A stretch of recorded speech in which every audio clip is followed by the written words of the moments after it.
हरे कृष्णा, राधे राधे। आज इस वीडियो में आपको एक बहुत सुंदर सत्य घटना बताती हूँ, कैसे भगवान हमारे निश्चय को पूरा करवाते हैं। बस हमारा भाव सच्चा और निस्वार्थ होना चाहिए। जैसे देखो, अगर कभी मैं निश्चय करूं कि मुझे एक बड़ा घर लेना है, तो इसमें मेरा स्वार्थ है। ये पूरा होगा कि नहीं होगा, ये मेरे भाग्य और मेरे कर्मों पर निर्भर है। पर अगर मेरा निश्चय है कि आज मुझे सेवा करनी है और जरूरतमंद लोगों को खाना खिलाना है, तो देखना अपने आप चीजें अरेंज हो जाती है। कब, कहां, कैसे इंतजाम हो गया पता भी नहीं चलता। ऐसा मैंने पर्सनली खुद बहुत बार अनुभव किया है। और ऐसा ही एक बहुत सुंदर अनुभव आपको विवेक मिश्रा जी का बताती हूँ। वो रायगढ़ से हैं और प्रोफेशन से वकील है। बिहारी जी महाराज के सच्चे प्रेमी हैं। रायगढ़ से वो ज्यादा से ज्यादा कोशिश करते हैं कि बिहारी जी महाराज के दर्शनों के लिए आ सके। ये अनुभव उन्हें साल 2013 में हुआ था। इस अनुभव में उन्हें श्री बिहारी जी महाराज की कृपा का, उनके प्रेम का, अपने साथ होने का साक्षात अनुभव हुआ। घटना बताती हूँ। साल 2013 अक्टूबर का महीना, वो कोर्ट के काम से ग्वालियर गए थे। वहां कुछ अधिक काम की वजह से उन्हें 2 दिन बाद आने के लिए कहा गया और उन्हें समय दे दिया गया। इसके चलते उन्हें अपना रिटर्न टिकट 2 दिन बाद का करवाया। अब उनके पास 2 दिन का समय था। कृष्ण भक्तों के लिए ऐसे मौके उनके जीवन की लॉटरी होते हैं। वो काम ना होने या देर से होने के लिए दुखी नहीं थे। उन्हें 2 दिन मिले, इससे वो बहुत खुश थे। वो घर से ज्यादा पैसे लेकर नहीं आए थे, क्योंकि बस कोर्ट से आना जाना करना था। ट्रेन टिकट वहीं से बुक करवा ली थी, इसलिए ज्यादा पैसे सफर में लेकर चलना रिस्की रहता है। यही सोचकर है ना, वो थोड़े ही पैसे लेके चले थे। अब उन्होंने वृंदावन जाने की तो सोच ली, और वो इस घटना से पहले सिर्फ 3 बार ही अपने माता पिता के साथ ही आए थे श्री बिहारी जी महाराज के दर्शनों के लिए। पर कभी भी गोवर्धन महाराज के दर्शनों का या उनकी परिक्रमा का सौभाग्य उन्हें नहीं मिला था। इसलिए उन्होंने सोचा बिहारी जी कृपा कर दे तो इस बार वृंदावन और गोवर्धन दोनों जगह होकर आऊंगा। अब यही सोचकर वो स्टेशन गए और मथुरा की ट्रेन की टिकट ले ली। मथुरा से वृंदावन पहुंचे। रात हो चली थी। उन्होंने वहीं पर एक रूम ले लिया। अगले दिन वो सुबह जल्दी से दर्शनों के लिए निकल गए और बढ़िया श्री बांके बिहारी जी के दर्शन किए। राधा वल्लभ जी, राधा रमन जी और निधिवन भी गए।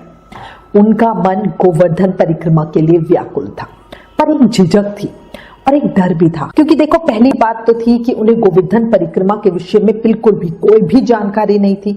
दूसरी बात, उन्हें सही समय पे वापस कोर्ट भी पहुंचना बहुत जरूरी था और पैसे भी उनके पास बहुत ज्यादा नहीं थे। वो दर्शन करने के बाद वापस अपने होटल पहुंचे और लंच के लिए नीचे रेस्टोरेंट पे गए और एक थाली ऑर्डर की। जितने समय में ऑर्डर आ रहा था ना, वो फोन पर ही गोवर्धन महाराज के विषय में जानकारी जुटाने लगे। वो उसमें टाइमिंग वगैरह वो सब चीजें देखने लगे। तभी उनके पीछे से उस रेस्टोरेंट के मैनेजर आए और उन्हें फोन पर सर्च करता हुआ देखकर बोले, अरे भैया, 21 किलोमीटर की गोवर्धन परिक्रमा है। अगर परिक्रमा का मन है तो जल्दी से लंच करके निकल जाओ, रात तक वापस भी आ जाओगे, फिर डिनर भी यही करना। अब उनकी बात में कुछ तो दम था, एक प्रोत्साहन भी था। उनकी बात को सुनकर विवेक जी ने जल्दी से खाना खत्म किया, राधा रानी का जयकारा लगाया और गोवर्धन के लिए निकल पड़े। परेशानी ये भी थी कि उनकी जेब में सिर्फ 300 रुपए ही बचे थे। पर अब जो होगा देखेंगे, ऐसा सोचकर वो निकल ही पड़े। बांके बिहारी गली से निकलकर वो मेन रोड पर आ गए। उन्हें कुछ भी पता नहीं था कि गोवर्धन पहुंचे कैसे, कैसे परिक्रमा होगी, वो इतना चल भी लेंगे कि नहीं चल पाएंगे। मतलब बहुत सारी जिज्ञासा, बहुत सारी झिझक उनके मन में थी। बस बिहारी जी महाराज का सहारा उन्हें था, ये पक्का था। अब वहां पर मेन रोड पे आके ऑटो वाले ने कहा कि पहले राल गांव तक चलो, फिर वहां से दूसरा ऑटो लेकर गोवर्धन जी पहुंच जाना। अब विवेक मिश्रा जी ने वैसे ही किया और गोवर्धन जी पहुंच ही गए। ये विवेक जी के शब्द हैं कि जब वो गोवर्धन जी पहुंचे तो उन्हें ऐसा नहीं लगा जैसे वो किसी अनजानी जगह पे, उन्हें ऐसा फील आ रहा था जैसे वो किसी जानी पहचानी सी जगह पर ही आए हैं। उनके मन में डर तो अभी भी था, पर साथ में खुशी और उमंग भी थी। डर इस बात का था कि वो शुरू कहां से करे, कैसे करे। जिससे पूछ रहे थे सभी कुछ अलग अलग बातें बता रहे थे। कोई कह रहा था दान घाटी मंदिर से शुरू करो, किसी ने कहा मानसी गंगा से, किसी ने कहा ये मार्ग जा रहा है सीधा यहीं से परिक्रमा कर लो, वापसी में दर्शन कर लेना। मतलब बहुत सारी कंफ्यूजन थी, हर कोई अपनी अपनी बात कह रहा था। बस यही कुछ डर उन्हें परेशान कर रहा था। वो किसी के कहने पर मानसी गंगा गए, वहां स्नान किया और परिक्रमा करने के लिए बड़ी परिक्रमा मार्ग पर आए। उन्होंने परिक्रमा शुरू करने से पहले बिहारी जी को याद किया और गोवर्धन महाराज को प्रणाम किया। तभी अचानक उनके बगल में एक हट्टा कट्टा नौजवान आके खड़ा हो गया।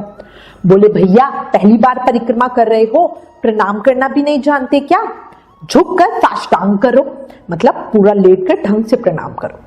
विवेक जी ने उनके कहे के अनुसार वैसे ही किया। वो बड़े ही सज्जन पुरुष लग रहे थे, आकर्षक व्यक्तित्व और ब्रज भाषा बोल रहे थे। उन्होंने कहा, तुम्हें परिक्रमा लगानी है तो चलो मैं तुम्हें साथ ले चलता हूं। उस व्यक्ति की बात सुनकर विवेक जी को लगा शायद ये कोई पंडा होगा, पैसों के लिए साथ चलने को कह रहा है। पर तभी वो आदमी अचानक बोला, भाई मुझे कोई पैसे वैसे नहीं चाहिए, ना ही मैं कोई पंडा हूं ना टूरिस्ट हूं, तुम्हारी तरह मैं भी बिहारी जी का सेवक हूं। अब उसकी बात सुनकर विवेक जी एकदम सन्न रह गए। विवेक जी के मन की बात भला वो व्यक्ति कैसे जान गया? अब विवेक जी हैरान थे, पर कहीं ना कहीं उनका दिल कह रहा था कि ये व्यक्ति बहुत ही अच्छी है। अब दोनों ने साथ साथ चलना शुरू किया। वो व्यक्ति बहुत अनुभवी भी था, उसकी वाणी बहुत मीठी, शब्द जैसे चीनी में घुले हुए हो। उस व्यक्ति ने विवेक जी को बताया कि वो राल गांव का रहने वाला है। उसका नाम मदन मोहन पारेख है। वो हर 1-2 दिन के अंतराल में यहाँ रात को परिक्रमा करने के लिए आता रहता है। आज सुबह जब वो पूजा कर रहा था तो उसके सेविक ठाकुर जी ने उन्हें दोपहर में परिक्रमा में जाने का आदेश दिया और वो इसीलिए आज पहली बार दोपहर में परिक्रमा देने आए हैं। उस व्यक्ति की ये बात सुनकर विवेक जी की आंखें भर आई। बिहारी जी ने देखो कितनी कृपा करी, उनका मार्गदर्शन करने के लिए अपने एक भक्त को भेज दिया। वो पारिक भाई बहुत ही अच्छे थे। वो विवेक जी को एक दूसरे रास्ते से पगडंडी में होते हुए गिरिराज महाराज के बिल्कुल समीप ले आए। 10-15 मीटर की नजदीकी से परिक्रमा पर ले आए और वहां से परिक्रमा करवाई। पूरा रास्ता वो साधु संत महात्माओं के अनुभव, सुंदर भजन, कृष्ण लीला आदि अनेकों बातें उन्हें बताते रहे। सभी महत्वपूर्ण जगहों और लीला स्थिति के उनको दर्शन करवाए। कहाँ मुखावृंद है, कहाँ से कन्हैया ने गोवर्धन धारण किया था, सब जानकारी डिटेल में उनको बताई। 7 घंटे की परिक्रमा कब खत्म हो गई पता भी नहीं चला, कोई थकावट भी नहीं लग रही थी। रात 9 बजे के करीब उन्होंने मानसी गंगा के बाद दान घाटी मंदिर पर दर्शन करवाया और प्रसाद दिलवाया। फिर उन्होंने विवेक जी को वृंदावन जाने के लिए कहा। विवेक जी ने उन्हें कहा कि वो राल गांव तक उनके साथ चलते हैं, वहां से वृंदावन के लिए ऑटो कर लेंगे। पर उन्होंने कहा कि रात को राल गांव से वृंदावन जाने में परेशानी होती है, इसलिए तुम मथुरा होकर वृंदावन जाओ। वो व्यक्ति इतने अच्छे थे कि उनसे विदा लेने का मन ही नहीं कर रहा था। विदा लेते हुए विवेक जी का मन बड़ा भारी हो रहा था। विवेक जी ने उनके चरण स्पर्श किए और कहा, आप मेरे लिए बिहारी जी के कहने पर आए हो, आप अपने सेवित ठाकुर जी के चरणों में मेरा प्रणाम पहुंचाना। वो कुछ बोले नहीं, बस हल्का सा मुस्कुराए। विवेक जी के हाथ से प्रसाद का छोटा सा टुकड़ा लेकर चले गए। विवेक जी बस से पहले मथुरा आए, फिर ऑटो से वृंदावन। उनके होटल के नीचे रेस्टोरेंट अभी भी खुला था। मैनेजर ने उन्हें देखा और कहा, हो गई परिक्रमा। मैनेजर के शब्दों से ही विवेक जी की आंखें भर आई। उन्होंने वही डिनर किया और अपने रूम में आ गए। बिहारी जी की कृपा और परिक्रमा के आनंद को याद करते करते कब सुबह हो गई उन्हें पता ही नहीं चला। नींद और थकावट तो जैसे कोसों दूर थे। सुबह वो बिहारी जी के दर्शनों के लिए गए। श्री बिहारी जी महाराज को, उनकी लीला को, उनकी कृपा को दिल से धन्यवाद दिया। वो कितनी देर मंदिर में खड़े रहे उन्हें पता ही नहीं चला। भगवान की ऐसी कृपा से मन उनके चरणों में ऐसा लीन था जिसे शब्दों में बताया नहीं जा सकता। बोला, बांके बिहारी लाल की जय, गोवर्धन धारी की जय, भक्त और भगवान की जय, दीन वत्सल भक्त वत्सल दीनानाथ की जय। देखा कैसे भक्त के निश्चय को उम्मीद से ज्यादा पूरा करवाते हैं। क्या पता वो पारिक जी वाकई सेवक थे या स्वयं दीनानाथ ही थे। सोचो तो कितना अद्भुत। कहाँ तो विवेक जी सोच रहे थे कि कैसे परिक्रमा करें और कहाँ इतनी सुंदर परिक्रमा दे भी आए। कान्हा जी ने कहा है ना, तू हाथ बढ़ाकर तो देख, तेरा हाथ ना थाम लूं तो फिर कहना। जिंदगी में कभी उम्मीद मत खोना, क्योंकि कृष्ण कृपा से जिंदगी में चमत्कार होना कोई नई बात नहीं है। दिल से, मन से, प्रेम से प्रार्थना करो और कहो, हे मेरे कान्हा, क्या मांगू अब जिंदगी से तुझे पाने के बाद। खुशियां ही खुशियां मिली जिंदगी में तेरे आने के बाद। बरसों से अखियों को आस थी किसी अपने की, पर अब मुझे नहीं किसी का इंतजार तेरे आने के बाद। तेरे रंग में हम रंग गए, अब ना चढ़े कोई रंग तेरे रंग के बाद।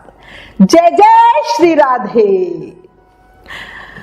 अगर इस सत्य घटना ने दिल को छुआ हो, आंखें कुछ नम हुई हो, शरीर में कंपन हुआ हो और दिल में कुछ धड़कन हुई हो, तो प्लीज इस वीडियो को ज्यादा से ज्यादा शेयर करें, ताकि और लोगों का विश्वास भी बिहारी जी महाराज पे पक्का हो। Please like, share and subscribe. Thank you. Hare Krishna.